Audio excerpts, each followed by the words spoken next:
বুড়িমার গল্প। এখানে কোনো গল্প নয়, বাস্তব ঘটনা শোনানো হয়। স্বাগতম সবাইকে আমার 23 নম্বর এপিসোডে। আমি তোমাদের ছোট্ট চন্দ্র। আজকে আর একটি নতুন গল্প নিয়ে চলে এলাম। আজকের এই গল্পটি আমাকে প্রসেনজিৎদা পাঠিয়েছে। ধন্যবাদ প্রসেনজিৎদা এত সুন্দর একটা গল্প দেওয়ার জন্য। আর আপনাদের কাছে যদি এরকম কোনো গল্প থেকে থাকে তাহলে নিচে দেওয়া জিমেলে গল্পটি পাঠিয়ে দিন। আপনাদের দেওয়া গল্পটি আমি ভিডিওর মাধ্যমে তুলে ধরবো। চলো আর বেশি কথা না বাড়িয়ে গল্পের দিকে এগিয়ে যাই। শ্রাবণ মাস, চারপাশে বৃষ্টি, বজ্রপাত আর অদ্ভুত একটা গন্ধ ছড়িয়েছিল। বন্ধুদের সঙ্গে বেড়াতে গিয়েছিল রনি জঙ্গলের ধারে, যেটার নাম সবাই বলে অভিশপ্ত অরণ্য। গ্রামের লোকেরা ওদের বারবার বারণ করেছিল, কিন্তু ওরা মজা করে বলল ভূত টুত কিছু নেই, ভয় পাই না আমরা।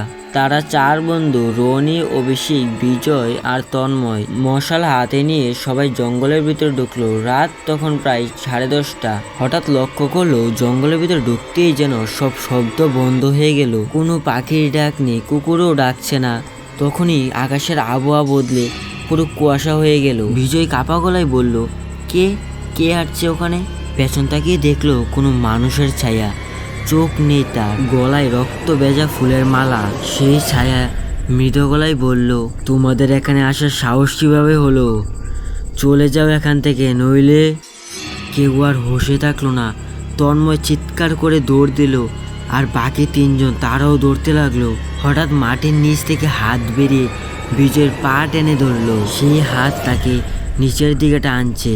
বিজয় মাটির নিচে টেনে যেতে যেতে আর্তনাদ করলো। বাকি তিনজন চিৎকার করতে করতে থেমে গেল, কারণ তাদের সামনে সেই ছায়ামূর্তিটা। এবার সেই ছায়ামূর্তি এক ভয়ঙ্কর আওয়াজে বলল, এখন থেকে তোমরা এই জঙ্গলের সদস্য হয়ে যাবে। রনি সাহস করে তাদের হাতে থাকা মশাল সেই ছায়ামূর্তির দিকে ছুঁড়ে মারলো। আগুনের আলোর সাথে সাথে এক শূন্য বিকট চিৎকার শোনা গেল। মনে হচ্ছে পুরো জঙ্গলটা কাঁপছে। হঠাৎ তখনই ছায়ামূর্তিটি অদৃশ্য হয়ে গেল। তারা বয়ে আস্তস্কের রাস্তা খুঁজতে লাগলো, কিন্তু চারপাশটা ঘন কুয়াশা আর গাছপালার এত ঘন যে মনে হয় চারদিকটা একই রকম। তখনই হঠাৎ কে যেন ফিসফিস করে বলল, পালিয়ে কোনো লাভ নেই। রনি পকেট থেকে একটি ছোট পাথর বের করলো, আর ওর দাদু বলেছিল এটাই চাবির পথ, বিপদে কাজে লাগবে। তখনই সেই পাথরটা মাটিতে ছুটতে একটা ঝড়ের মতো বাতাস উঠলো, আর একটা অদৃশ্য দরজা খুলে গেল, যেটা দিয়ে ওরা তিনজন পালিয়ে গেল। জঙ্গল থেকে বেরিয়ে ওরা দেখলো তাদের সঙ্গে বিজয় নেই, আর পেছনে তাকাতেই জঙ্গল আগের মতো নীরব আর ভুতুরে হয়ে গেল। গ্রামের লোকেরা এসে ওদের উদ্ধার করলো। আজকের এই গল্পটা এই পর্যন্তই। আর এই গল্পটা আপনাদের কাছে কেমন লেগেছে কমেন্টে জানাবেন। আর আপনাদের কাছে যদি এরকম কোনো গল্প থেকে থাকে তাহলে নিচে দেওয়া জিমেলে গল্পটি পাঠিয়ে দিন।